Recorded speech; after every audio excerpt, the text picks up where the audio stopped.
So dito guys, mag-rank lang sana ako dito. Tapos biglang nag-invite si Michael. Kaya panoorin yung mga guys. So dito, pupasok na ako sa rank.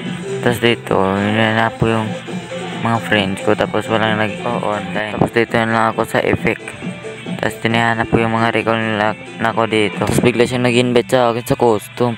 Tapos i-chat ko sana dito kung ano yung gagawin. Kung ano yung hero. Tapos bigla yung start yung game. Kaya ito yung sumunod na nangyayari. Panoorin nyo mga guys. At sa dito guys, yung multi-screen niya pala yung ginagamit niya dito. Kaya ako nakakuha ng first blood niya dito.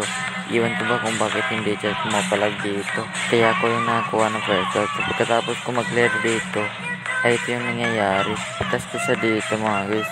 Panoorin nyo. So dito, pagkatapos niya magparan, pinatikan ko siya dito ng double dash. Plus recall pa. So dito, napitas ko siya dito.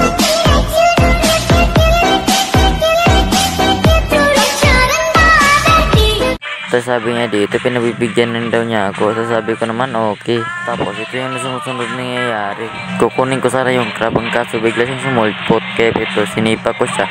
Tapos napitas ako dito. At yan guys, nagulat ako sa ginawa niya. Bigla niya ako naman hit dyan.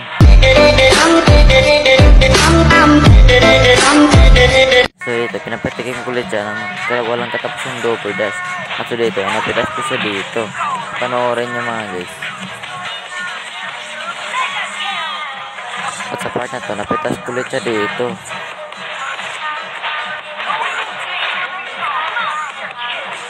At so dito guys, napitas ko siya dito mga guys.